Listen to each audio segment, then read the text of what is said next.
lembro a data até hoje, no dia 17 de março de 2020.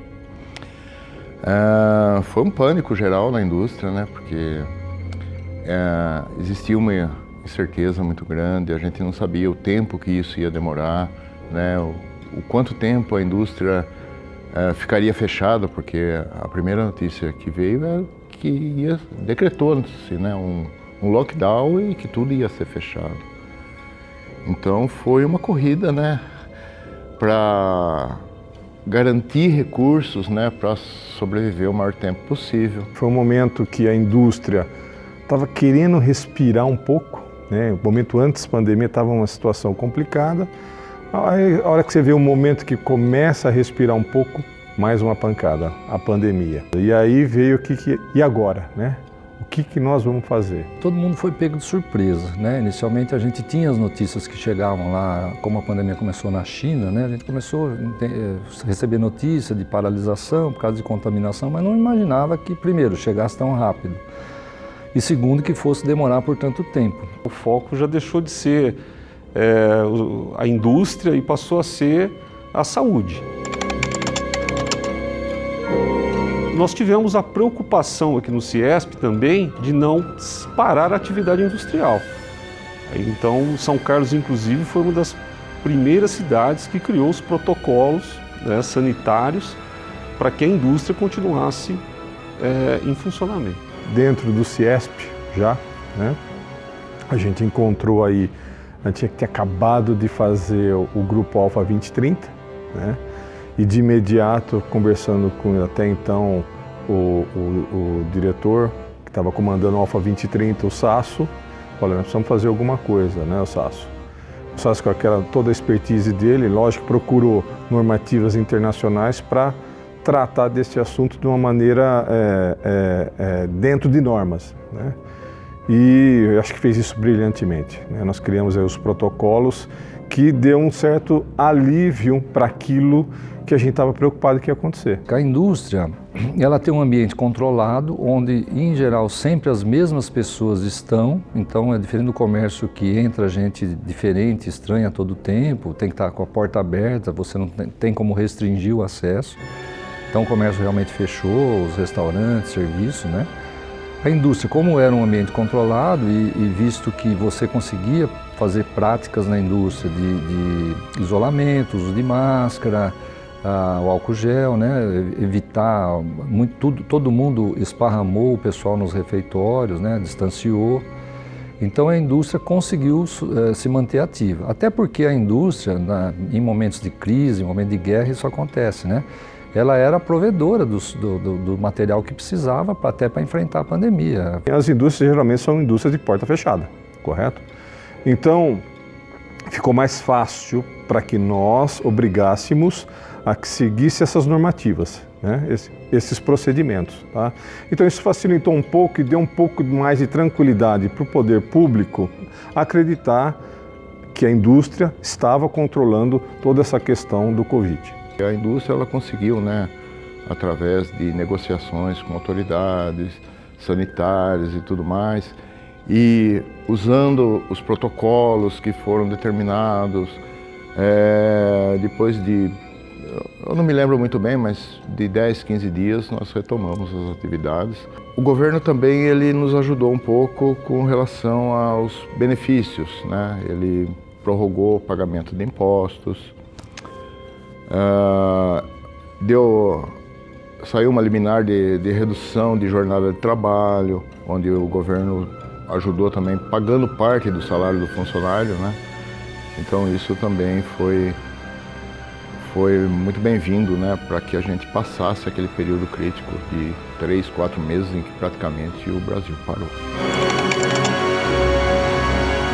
Naturalmente, né, como qualquer indústria, ela não está baseada, principalmente nos seus insumos, localmente, né?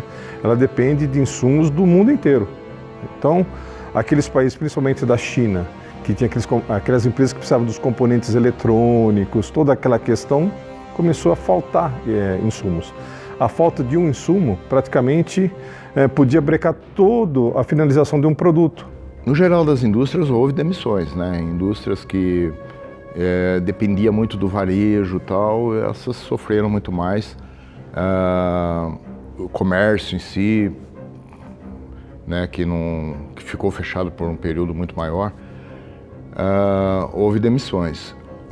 Isso tem as particularidades de cada segmento. As pessoas se afastavam mais por precaução do que pela doença, né? Um contato com alguém contaminado, uma tosse, então tudo naquela época era muito preocupante, né? E a gente não queria contaminar os demais. Na área da saúde, as indústrias que tinham produtos destinados para a área de saúde acabou ainda tendo um bom ano.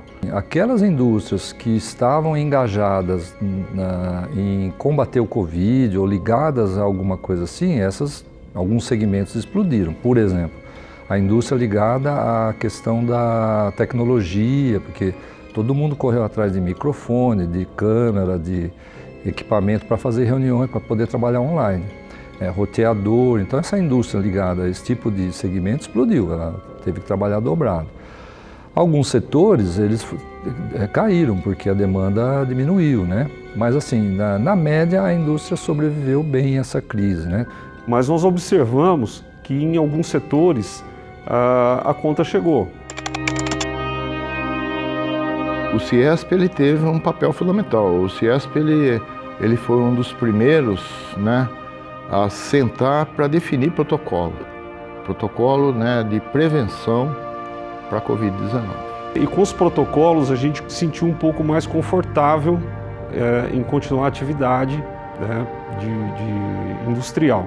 Do ponto de vista estadual, a Fiesp e o CIESP, a Fiesp é o braço que tem mais poder financeiro, eles mobilizaram toda a estrutura do SESI, SENAI, para fazer desde marmita, né, de comida, para servir aí o pessoal mais carente, até produção de máscara, produção de álcool gel, conserto de respiradores. Então assim, a gente pode falar que o CIESP, como instituição, não localmente aqui na regional, também atuou usando a estrutura dele, né, que é os braços aí, que é o SESI, SENAI e tal, né.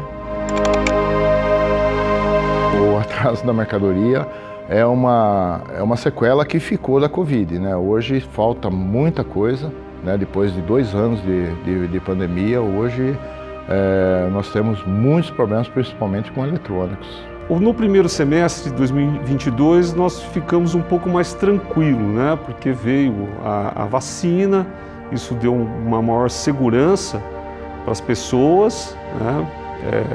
Que as pessoas pudessem sair de casa, o comércio começou a reabrir, né? E a indústria continuou o trabalho que vinha já sem interrupção durante a pandemia, né? Estamos entrando aí num momento de incerteza, até porque nesse momento ocorre uma guerra, né, no mundo, que é o início de uma guerra, né, na verdade, entre a Ucrânia e a União Soviética, e nós não sabemos o desenrolar desse evento para a sociedade em geral, né? Esperamos que isso tudo se resolva e nesse panorama de reconstrução, o Brasil é um país que tem grandes chances de crescimento, porque a demanda, em virtude da pandemia e inclusive desta guerra, ela ficou retraída e reduzida no mundo inteiro.